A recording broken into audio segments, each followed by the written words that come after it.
반갑습니다.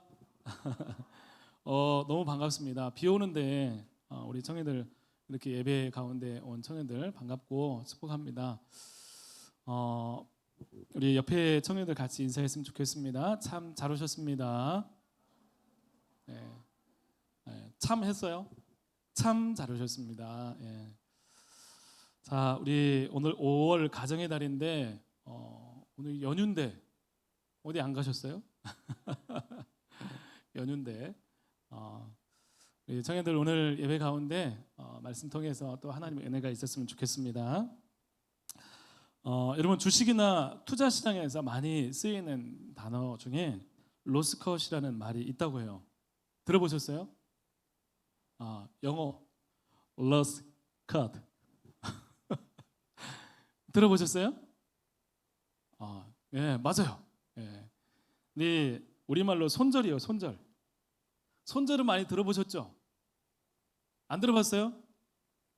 그 말 좀 해주세요. 들어봤죠? 예. 손해가 있어도 더 큰 손해를 방지하기 위해서 미리 팔고 주식에서 미리 팔고 이제 손해를 막는다는 의미로 쓰이는 말입니다. 그럼 최근 손절이라는 말을 많이 들어요. 손절. 누구 손절했어? 손절해야 될까요? 유튜브에도 보면 이게 손절해야 되는 사람 유형 5가지, 유형 6가지, 손절해야 되는 사람 유형 이 사람은 피해라 뭐 이런 충고를 만든 영상들이 참 많이 나와 있어요. 그러면 그 온라인에도 돈을 빌려달라고 하는데 손절해야겠죠? 하고 막 얘기를 한다거나 내가 결혼식을 하는데 나는 그 친구한테 축의금 얼마 했는데 그 친구는 나한테 축의금을 이만큼 했다. 어떻게 하죠? 손절각 크크크 뭐 이런 것들이 많이 있어요. 예, 저 혼자 재밌나 봅니다. 예의가 없고 자꾸 피곤하게 하는 사람에 대해서 손절해야 되겠다. 인간 정리해야겠다. 이런 얘기를 자주 합니다. 또 사이다라는 말을 자주 해요. 사이다 언제 사이다 말을 하죠? 시원할 때, 예, 시원할 때 맞아요. 당했던 것을 그대로 되갚아줄 때, 사이다 이렇게 얘기하죠. 내가 기분 나쁜 것을 되돌려서 상대방이 똑같이 그 일들을 당하게 할 때, 사이다, 예 하고 그런 마음을 가져요. 그러면 우리 통쾌함을 느끼기도 합니다. 여러분 드라마나 영화 같은 데 보면 이런 설정들이 참 많아요. 고구마를 완전 막 쪄놓고 만든 다음에 마지막에 가서 팍 하면 사이다, 와 해가지고 막 유튜브에 사이다 뭐 이런 얘기 많이 나옵니다. 여러분은 이런 손절 현상, 사람들을 내가 손절하고 이렇게 했으니까 나는 끊어야지 손절하고, 또 어떤 사람이 나한테 그런 억울한 일을 했으니까 똑같이 되갚아주는 이런 사이다, 여러분 이런 것들에 대해서 여러분 어떻게 생각을 합니까? 당연히 손해를 끼쳤으니까 손절해야지. 나한테 그런 일을 했으니까, 함부로 했으니까 응징하고 사이다로 반응하는 거 당연하지. 여러분 그렇게 생각하십니까? 여러분 우리 아마 그 부분을 한번 생각해 봤으면 좋겠습니다. 여러분 인생을 살면서 우리 청년부도 마찬가지예요. 청년부도 이렇게 있으면서 작은 공동체예요. 여기서 누군가 의도치 않게 할 수도 있고, 또 나에게 어떤 좀 억울한 일을 당하게 하거나 여러 가지 감정들을 일으킬 수 있는 어떤 그런 일들을 말들을 할 때도 있어요. 그럼 그때 가고 있다가 오케이 내가 언젠가 갚아줄 거야. 이게 과연 괜찮은 것일까? 그러면 MBTI 성향, 나는 그걸 못 갚아주는 성향이야 원래. 나는 그걸 못 견디는 성향이야. 난 그래서 그래. 나는 MBTI가 소심. 그래서 난 그런 거 못해. 여러분 MBTI 성향 기질이 뭐든 하나님은 그리스도인들, 하나님의 자녀들이 손절이 아니라 사이다로 사는 사람들이 아니라 온유한 사람들이 되기를 원하십니다. 여러분 아멘입니까? 여러분 하나님은 우리가 온유한 사람이 되기를 원해요. 여러분 손절하고 그냥 딱딱 끊고 사이다로 갚아주고 하는 것이 아니라 온유한 사람이 되기를 원하세요. 온유한 사람이 등장하면 손절하는 모습, 사이다로 살아가는 사람은 초라해집니다. 여러분 진짜 온유한 사람 가운데 있게 되면 내가 그렇게 반응했던 것들에 대해서 후회를 하게 돼요. 여러분 온유한 사람이 없으면 손절이 맞는 것 같아요. 사이다가 이것보다 시원한 거 없는 것 같아요. 그런데 온유한 사람이 옆에 있으면서 그것을 다른 방법들로 처리해 나가는 걸 보면 여러분 손절같이 사이다같이 마음에 끙끙 이게 얼마나 초라한지. 여러분 온유한 사람의 관계에 등장하기 시작하면 판이 바뀝니다. 여러분 그 전에는 대결하고 경쟁하고 죽느냐 사느냐의 그런 판이 온유한 사람이 등장하면서 좋은 관계와 방향으로 변화되고 메꿔지는 현상이 일어나게 되는 것입니다. 여러분 세상에서 여러분 대결과 경쟁, 선절과 복수, 사이다, 판을 치는 것은 사실 그 사이에 정말로 온유한 사람이 없기 때문이에요. 여러분 그 사이에 그것들을 바꿀 수 있는 사람, 뭔가 다른 방향으로 흘러보내는 사람이 없어서 세상에는 그것밖에 없는 것처럼 보이는 거예요. 여러분 성경에 온유한 자로 대표되는 사람이 있습니다. 여러분 누굴까요? 누구? 모세. 모세예요, 모세. 성경에는 지면에 모세가 모든 사람마다 온유함이 더하더라 이렇게 말씀하고 있습니다. 여러분 모세는 온유한 사람이었어요. 민수기 12장 3절에 이 사람 모세는 온유함이 지면의 모든 사람보다 더하더라 말씀합니다. 그럼 모세가 그 이스라엘 리더였잖아요. 그런데 이 모세가 구스 여자를 아내로 맞아들였어요. 그런데 이 일로 인해서 미리암과 아론이 모세를 비방했습니다. 어떻게 그럴 수 있어? 하면서 모세 너만 하나님 말씀하신 사람이야?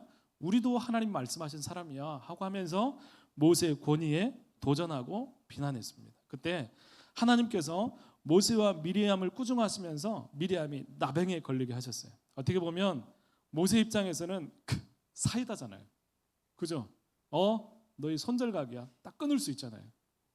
감히 나한테 그런 얘기를 하면서 나를 창피를 주고 도전을 해? 그러면 손절하고 사이다. 그렇지 내가 오라 하나님 내 편이야 라고 할 수도 있어요. 근데 이 모세가 어떻게 했냐면 이 모세한테 그렇게 징계하시는 하나님과 아론과 미리암 이 사이에 서서 하나님께 기도하기 시작합니다. 하나님 용서해 주세요. 온유한 사람 모세는 미리암의 치유를 구합니다. 마음이 상했어도 사이다가 아니라 회복을 구할 때 하나님은 미리암을 고쳐주십니다. 이게 민수기 13장에 나오는 모세의 온유함이었어요. 분명히 상처가 나가고 되갚아주는 것이 나가는 것이 맞는데 모세는 오히려 하나님 앞에 용서해 주세요, 치료해 주세요 라고 하나님께 나가는 것입니다. 여러분 온유의 의미가 뭘까요? 김온유? 오늘 안 왔지? 온유야? 온유의 의미가 뭘까요? 온유란 뭘까요? 온유하면 어떤 이미지가 생각이 나십니까? 따뜻함, 너그러움, 인내, 인내, 예. 뭐 여러 가지 막 부드럽고 막 이런 거 생각이 나잖아요. 여러분 온유하면 부드럽고 연약하고 약한 듯한 것이라고 생각할 수 있는데 그런데 온유는 그런 게 아니에요. 온유는 오히려 힘이 있는 거예요. 내 안에 힘이 있는 거예요. 여러분 어떤 목사님이 온유에 대해서 이렇게 설명해 주셨어요. 여러분 항구에 가보면 배들이 들어오죠. 배들이 들어오는데 배 그 접안하는 배와 항구에 이렇게 그 접안하는 그 지점에 그 뭐가 있어요? 배 앞부분에 뭐가 달려 있죠? 네? 타이어 보셨어요? 타이어가 달려 있어요. 배가 오면서 출렁출렁 오면서 조심스럽게 가야 되는데 타이어가 없으면 오면서 탁 부딪히면 배도 깨지고 거기 있는 시설도 깨지게 돼요. 그런데 타이어가 있으면 오면서 타이어 퉁 부딪히면서 충격이 완화되면서 딱 정차하고 사람이 오고 내릴 수 있게 되는 거예요. 여러분 그게 온유다라고 얘기를 해요. 뭐냐면 파도가 주는 힘, 배가 다가가는 힘, 이 항구가 가지고 있는 딱딱한 이 힘들이 중간에 딱 마주치면서 힘을 쫙 받아들이지만 다시 쑥 하면서 그대로 돌려주는 게 아니라 완화된 모습으로 다시 나가면서 이거 다 안정시키는 거, 이게 온유다라고 설명하는 거예요. 완충작용하는 것입니다. 모든 것을 받아들이면서 반사가 아니라 성격이 전혀 다른 곳으로 내놓는 것, 그런 사람이 온유하다는 것입니다. 이런 마태복음 8장에 보면 온유한 사람에 대해서 나옵니다. 복 있는 사람은 온유한 사람은 복이 있나니 그들의 땅을 기업을 받을 것이요라고 온유가 나옵니다. 여러분 온유는 고난과 핍박을 받을 때 결사적으로 대항하는 것이 아니라 복수에서 벗어나서 하나님께 맡기고 하나님께서 주시는 영적인 평정을 유지하는 것, 그게 온유하예요. 그러면 사이다? 높. 사이다 아니에요. 손절? 그것도 아니에요. 여러분, 오늘 말씀은 아브라함이 죽고 이삭이 족장으로 살아가는 모습을 보여줍니다. 여러분, 이삭은 아브라함에 비해서 이야기가 잘 기록되어 있지 않아요. 지금까지 아브라함에 대해 굉장히 많이 기록되어 있어요. 근데 이삭은 조금, 여러분 이삭에 대해서 아는 게 여러분 뭐가 있어요? 많이 알고 계세요? 예?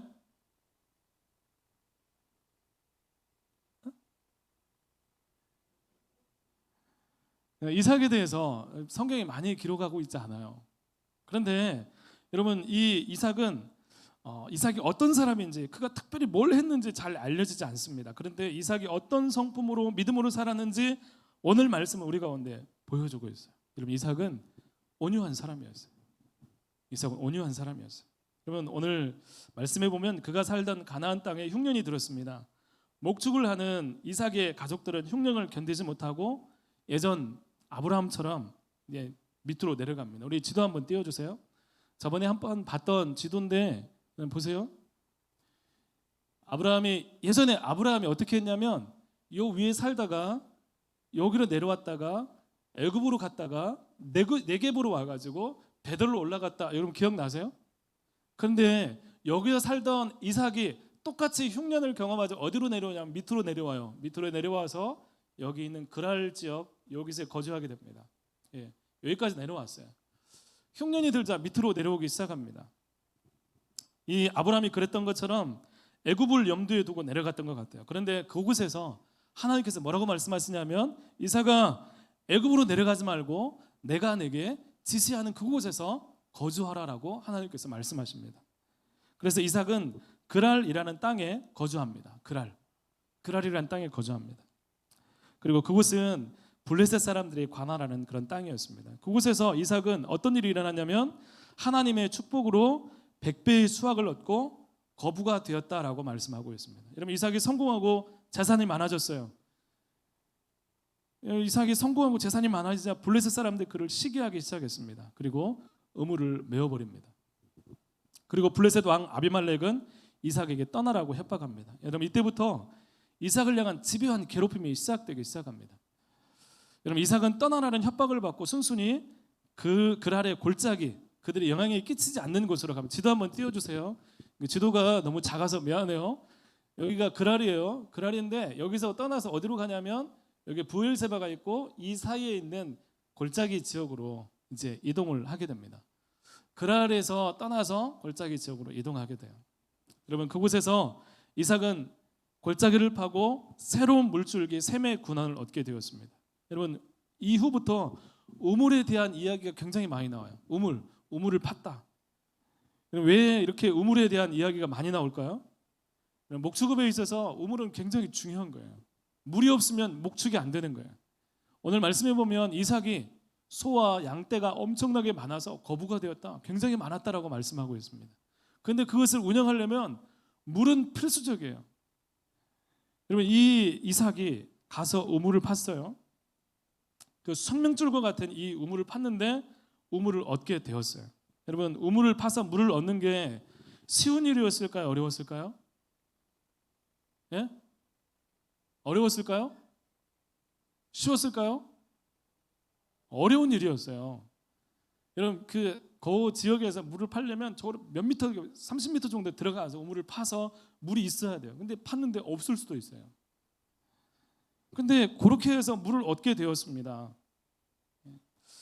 그 문제는 우물을 판 것은 이삭인데 그것을 가지고 그랄 목자들이 그 골짜기까지 찾아와 가지고 야, 이 물 우리 거야라고 생떼를 쓰는 것입니다. 여러분, 협박해서 떠나오고 우물을 거기서 파서 겨우 이제 우물이 있어서 자리를 잡으려고 하는데 자기 것이라고 우기는 일을 경험하게 됩니다. 그 우물의 이름이 뭐라고 했어요? 말씀해 보면 에색이라고 되어 있어요. 여러분, 에색이라는 말은 싸움, 다툼이라는 우물의 이름이에요. 여러분, 이것은 말다툼하는 거 아니에요. 야, 그거 내 거야, 내놔. 아니야, 이거 내 거야 하다가 그래, 그럼 너 가져. 이게 아니에요. 이때 다툼은 뭐냐면 물리적인 싸움이 있어요. 여러분 너 여기 떠나지 않으면 너도 가만두지 않을 거야. 물리적인 충돌을 전제하는 싸움이 에색이라는 싸움이에요. 여러분 이삭도 한번 생각을 해보세요. 억울하잖아. 지금까지 어떻게 왔는데 여러분 이렇게 우물을 파서 얻었는데 강탈을 당하는 거예요. 억압받고 무례하게 이것을 뺏어가는 거예요. 여러분 그럴 목자들이 이삭에게 그렇게 행했다는 거예요.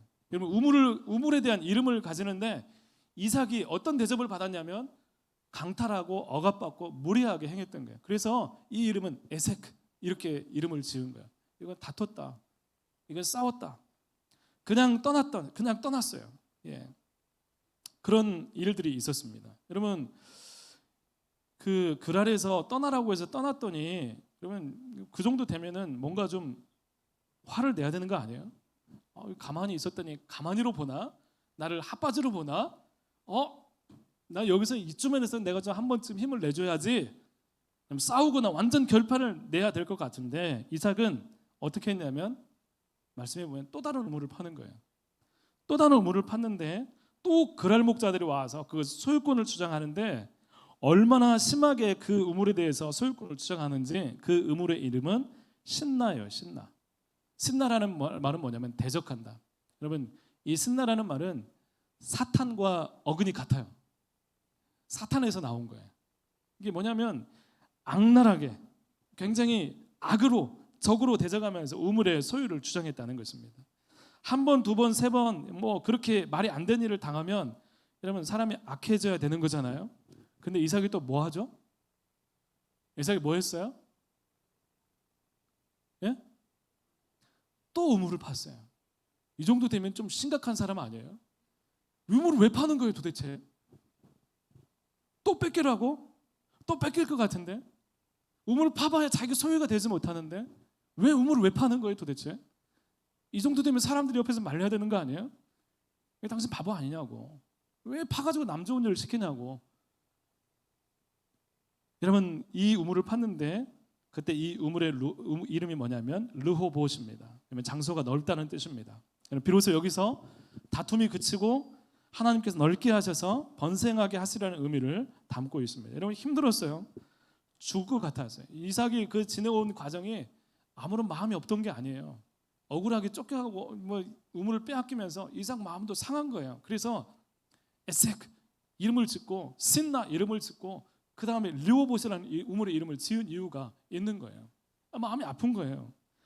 그런데 르호봇이 인생에 찾아왔어요. 죽을 것 같았는데 팠더니 그곳에 번성하는 것, 야 이제 고생 끝에 낙이 오나? 라고 하는 그 장소를 만나게 된 거예요. 여러분 우리 인생에 그럴 때가 있습니다. 여러분 힘들고 어렵다 하다가 어느 순간 뭘 했는데 이게 잘 되는 일이 찾아왔어요. 여러분 그때 이 이삭이 거기서 멈추지 않고 어디로 갔는지 여러분 기억했으면 좋겠습니다.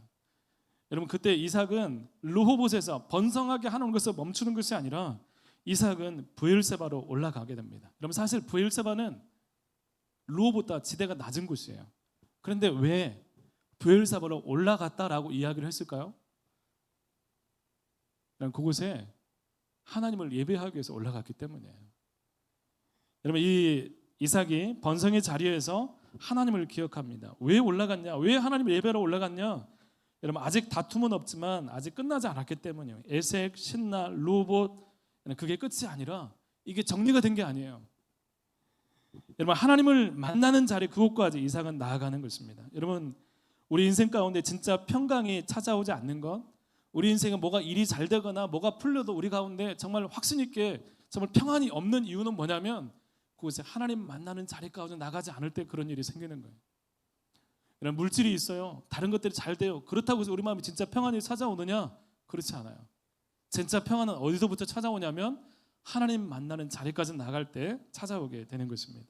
이삭은 브엘세바로 올라가서 하나님의 음성을 듣습니다. 하나님의 여전한 약속을 확인받습니다. 그곳에서 제단을 쌓고 여호와의 이름을 부르고 그곳에 장막을 칩니다. 그때 하나님 음성을 듣고 나서 브엘세바에 거주할 때 바로 그때 누가 찾아오냐면 협박하고 다투고 대적했던 아비멜렉 일행이 찾아옵니다. 그리고 이삭에게 계약을 맺자고 제안하고 있습니다. 여러분 하나님께 나갈 때 비로소 그 싸움이 완벽하게 끝나게 됩니다. 여러분 인생 가운데 여러 가지 뭐 여러 가지 맺어지지 않는 수없이 많은 어떤 여러분의 삶에 어떤 영역들이 아마 있으리라고 생각이 됩니다. 그러면 아직 매듭지지 못한 것들, 아직 내 삶 가운데 영향을 끼치고 여러 가지 일들이 우리 삶 가운데 있습니다. 그런데 그것들이 매듭 지어지는 장소는 어디냐면 하나님을 만날 때, 주님의 음성이 우리 가운데 들려질 때 거기에 대한 매듭이 완전히 지어지는 거예요. 거기서부터 자유케 되는 거예요. 여러분, 요즘에 토크쇼 중에 뭐 여러 가지 토크쇼들이 있어요. 그 중에 김창욱, 여러분 안 들으시죠? 예, 목사님 나이 정도 되는 사람들이 많이 듣는 것 같아요. 근데 저는 별로 안 좋아해요. 왜냐하면 그거 들으면서 굉장히 마음의 위안을 얻어요. 그러면서 여러분 위안을 얻지만 이야기를 하지만 그게 사실 대단한 정답은 아니에요. 어렸을 때 찾아가서 이랬을 거야 저랬을 거라고 얘기를 하면서 우리를 위로합니다. 여러분 어렸을 때 상처가 있으면 우리에게 영향을 끼치는 건 맞아요. 그런데 그 매듭이 정말로 지어지는 지점은 어디냐면 누군가 그 얘기를 한다고 해서 지어지는 것이 아니라 그 지점을 가지고 하나님 앞에 나갈 때, 하나님을 경험하게 될 때 우리 가운데 매듭짓지 않은 그 영역들이 진짜로 해석이 되고 하나님 앞에서 새로운 길대로 나아가게 되는 자유함이 있게 된다는 것입니다. 여러분, 그 하나님 앞에 나갔을 때 이 이삭과 아비멜렉 이 관계 가운데 싸움이 완벽하게 끝나게 됩니다. 여러분, 삶의 문제의 모든 결말은 문제 해결이 아니라 하나님 만나는 거예요. 여러분, 하나님 만나는 거 문제 해결이 아니라 하나님 만날 때 이것들은 당연하게 찾아오게 되는 것입니다. 여러분, 이삭이 오늘 말씀해 보면 줄기차게 우물을 팝니다. 여러분, 진짜 손해보고 답답하고 말 한마디 안 하고 우물을 파는 이삭의 모습이 여러분 어떻게 보이십니까? 이삭을 보면 답답하잖아요. 하나님 말 한마디 않고 대적하지 않고 계속 우물을 파요. 얼마나 답답해요. 얼마나 바보 같아요. 그런데 여러분, 이삭이 왜 이렇게 우물을 팔까요? 또 뺏길 텐데 왜 이렇게 우물을 파는 것일까요? 이렇게 할 수 있었던 이유가 뭘까요? 착해서? 바보라서? 힘이 없어서? 여러분, 이 사건에서 우리가 꼭 기억해야 되는 것이 있습니다. 여러분, 정말 신기한 것은 뭐냐면 이삭이 우물을 팔 때마다 우물이 나온다는 거예요. 여러분, 이삭이 우물을 팔 때마다 그곳에 우물이 생기는 거예요. 여러분, 이것은 놀라운 일이에요. 여러분, 사람들은 저 바보라고 하지만 이삭은 파면 팔수록 우물이 나오는 거예요. 물줄기를 찾아내는 명수가 됩니다. 우물을 파는 거 쉽지 않은데 이삭이 파기만 하면 우물이 되는 것입니다. 여러분, 이게 우물이 파는 게 쉬웠더라면 굳이 그랄 목자들이 와서 그 우물을 왜 빼앗겠어요? 여러분, 어떻게 이런 일이 생길 수 있습니까? 계약하러 온 아비멜렉이 와서 한 말이 있습니다. 이 이삭에게 하는 말이 그거예요. 여호와께서 너와 함께 계심을 우리가 분명히 보았다. 뭘 통해서 보았어요? 끊임없이 우물을 파면서 우물이 생기네요. 그럼에도 불구하고 이 우물을 남겨도 그냥 떠나는 거예요. 야, 저 사람 뭔데 저런 일이 생기지? 하나님이 그와 함께 하심을 아비멜렉이 본 것입니다. 여러분, 그래서 계약을 맺으러 왔다고 하는 것입니다. 아비멜렉이 굴복하는 것은 군사적인 힘이 아니에요. 손절이 아니에요. 사이다가 아니에요. 우리의 능력이 아니에요. 아비멜렉이 굴복하는 것은 뭐냐면 하나님 때문이었어요. 하나님 때문에. 여러분, 하나님은 온유한 자에게 땅을 얻게 하십니다. 여러분, 땅을 얻게 한다는 것은 단순히 부동산을 얻는다는 의미가 아니에요. 하나님의 나라를 유업으로 상속받는다는 의미이고, 이 땅에서 사람의 마음을 얻게 하고 관계가 회복이 되고 그 땅에 영향력을 가지게 되고 결국 그 땅에 주도권을 준다는 의미를 담고 있는 거예요. 누가요? 온유한 사람이. 누가 그렇게 해요? 하나님이 함께 하심으로 말미암아. 여러분, 계속 우물을 파도 우물이 되는 거 하나님이 함께 하실 때 가능한 거예요. 여러분, 이삭이 온유할 수 있었던 것은 하나님이 함께 하심이 약속 때문이었어요. 그냥 밑도 끝도 없이 나 온유할까 그런 게 아니에요. 이삭아, 내가 너와 함께 할게. 이 아브라함과 함께 했던 것처럼 너와 함께 할 거야. 이 땅에 거주하면 내가 복을 줄 거야. 여러분, 그 약속, 여러분, 그를 핍박하는 사람들에게 함께 대적하지 않은 것은 하나님께 모든 것을 맡겼기 때문입니다. 여러분, 그는 그저 자기가 할 수 있는 일을 최선을 다하는 것입니다. 우물을 파는 거예요. 사람들이 뭐라고 하든지 내가 할 수 있는 일을 하는 거예요. 우물을 파는 거예요. 여러분, 그저 자기가 할 수 있는 일을 최선을 다합니다. 자신의 속상함과 아픔들이 아무것도 아닌 게 아니에요. 여러분 어떻게 그런 일을 당했는데 마음이 가만히 있을 수 있겠어요? 마음이 아프죠. 당연히 갚아주고 싶죠. 한번 내가 죽거나 살거나 네가 죽든지 내가 죽든지 한번 결판 붙어보자 하는 게 사람의 심리 아닙니까? 그런데 거기에 맡기지 않는 거예요. 하나님이 허락하실 때까지, 하나님이 모든 것을 채우실 때까지 그는 그저 우물을 파는 것입니다.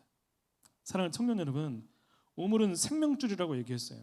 이삭에게도 그랄 목자에게도 그 지역의 모든 사람들에게도 우물은 생명줄입니다. 그런데 하나님이 약속을 붙들고 하나님께 맡기고 최선을 다해서 자신의 감정대로 살지 않는 이삭에게 하나님은 생명줄인 우물을 끊임없이 공급하고 있습니다. 여러분 누가 생명을 경험하게 됩니까? 누가 정말 사는 길을 경험하게 됩니까? 그것은 하나님께 맡기는 사람만이 경험할 수 있는 거예요. 사랑하는 청년 여러분, 우리는 세상과 담을 쌓고 세상과 떨어져서 나만 잘 살면 되지, 그런 삶을 살아야지, 그렇게 부름받는 사람이 아닙니다. 세상을 살면서 나 성공하면 돼, 나만 잘 되면 돼 하는 것은 그리스도인 아닙니다. 세상에 살지만 하나님으로부터 주어진 능력과 은혜를 힘입어서 우리로 하여금 나뿐만 아니라 다른 사람에게도 생명샘이 공급되도록 하기 위해서 하나님 우리를 세우십니다. 우리를 통해서 예수 그리스도라는 구원이 흘러가도록 하나님께서 부르셨습니다. 여러분, 손절과 그리스도인, 통쾌한 사이다와 그리스도는 어울리지 않아요. 오히려 하나님께 근거한 온유, 모든 아픔들을 받아내지만 결국 하나님이 우리 편이시다, 하나님 나와 함께 하시는 것을 보여줄 수 있는 삶을 하나님 여러분을 통해서 나타내시기를 원하시는 것입니다. 여러분, 그런 확신 가운데 하나님이 주시는 생명줄, 생명의 샘, 그런 것들을 세상 속에서 계속 파나가는 사람들이에요. 여러분, 세상 보세요. 얼마나 악합니까? 여러분, 세상 얼마나 죄악이 많습니까? 여러분, 그 세상에서 우리가 산다는 게 너무나 신기하지 않습니까? 뉴스에 보면 수락한 범죄들 얼마나 많이 일어나요. 마약이 있고 성적인 어떤 폭력들이 너무나 넘쳐나고 세상이 온통 사기가 있고 수없이 많은 범죄들이 일어남에도 불구하고 우리는 잘 사는 것처럼 그렇게 살아가고 있어요. 여러분, 그 세상과 우리는 상관이 없습니까? 상관없는 게 아니에요. 상관이 있어요. 그 세상을 우리가 어떻게 바라봐야 돼요? 그 세상 가운데 그런 세상을 마주하면서 우리가 에색, 신나, 르호봇, 브엘세바를 경험하면서 하나님께서 우리로 하여금 하나님의 살아계심을 보여주기를 원하시는 거예요. 하나님이 함께 하시는 사람이 어떻게 사는지를 보여주시기를 원하시는 것입니다. 세상이 다 무너져도 우리는 하나님이 계시고 우리를 통해 변화될 세상을 기대하면서 여전히 세상을 향해서 주님의 일들을 선포하면서 우물을 파나가는 사람들이 되어야 된다는 거예요. 생명줄이 여기 있다, 생명샘이 여기 있다, 보여줄 수 있는 사람이 되기를 원하신다는 것입니다. 여러분, 세상뿐만이 아니에요. 교회도 마찬가지예요. 여러분, 어떤 사람은 교회를 다니면서도 교회 끝났어라고 절망하는 사람들이 있는가 하면, 어떤 사람은 사람들이 다 교회 끝났다고 하는데 새로운 교회를 개척하면서 새로운 희망을 품고 영향력을 끼치는 교회들이 있어요. 무슨 문제예요? 무슨 차이가 있어요? 하나님께 근거한 소망을 갖느냐 아니냐의 차이예요. 여러분, 우리 가운데 계속해서 사람들이 그랄 목자들처럼 찾아와가지고 빼앗고 막 비난하고 막 우리 거라고 우기지만, 그럼에도 불구하고 하나님께 근거한 사람들은 거기에 우리의 어떤 것들을 맡기는 것이 아니라 하나님을 바라보는 거예요. 하나님 바라보게 될 때 그런 끊임없는 생명샘이 터지는 하나님의 근거한 온유, 사람들에게 하나님을 보여줄 수 있는 온유, 이런 그런 모습들이 저와 여러분에게 충만할 수 있기를 간절히 축복합니다. 아멘. 여러분, 온유할 수 있었으면 좋겠어요. 그냥 온유가 내 성격이 좋아 이런 게 아니에요. 온유가 그냥 사람들에게 나 이런 사람을 보여주는 게 아니에요. 온유는 뭐냐면 사람들이 나에게 어떤 모습으로 찾아오든지 나는 하나님으로 반응하는 거예요. 하나님 때문에 반응하는 거예요. 여러분, 이때 그냥 역사가 일어나는 것입니다. 그 온유를 통해서 시기와 질투와 분쟁과 전쟁을 끝나게 하는 하나님의 일하심이 여러분의 삶 가운데 충만하기를 간절히 축복합니다. 아멘. 기도하겠습니다. 하나님 아버지, 감사합니다. 오늘 이삭의 삶을 보았습니다. 또 그의 삶은 정말 바보 같은 삶처럼 보였지만 그 삶은 하나님이 함께 하실 수밖에 없는 삶이었음을 말씀을 통해 보게 됩니다. 하나님, 우리가 정말 하나님을 믿고 또 예수 그리스도를 통해서 하나님을 의지하는 삶이 되기를 원합니다. 하나님, 우리가 하나님을 절대적으로 필요하고 하나님을 절대적으로 의존하며 하나님을 간절히 사모하는 그 삶을 통해서 하나님, 우리도 하나님 이 땅 가운데 온유의 사람으로 설 수 있도록 하나님 도와주시옵소서. 때로는 우리 마음에 상처가 있습니다. 때로 우리를 힘들게 하는 일들이 있습니다. 그렇지만 하나님 때문에, 하나님 예수 그리스도 때문에, 하나님 나와 함께 하시기 때문에, 하나님의 약속 때문에 하나님, 나는 하나님 그대로 반응하고 그대로 대갚아주는 것이 아니라 하나님으로 반응할 수 있는 귀한 삶이 되게 하여 주시옵소서. 그래서 우리 삶을 통해서 하나님 변화를 꿈꾸게 하시고 우리의 삶을 통해서 우리가 살아가는 그곳에 하나님이 역사하실 것이라는 믿음으로 살아가는 우리 청년들이 될 수 있도록 인도하여 주옵소서. 함께 해주시기로 원하오며 예수님 이름으로 기도합니다. 아멘.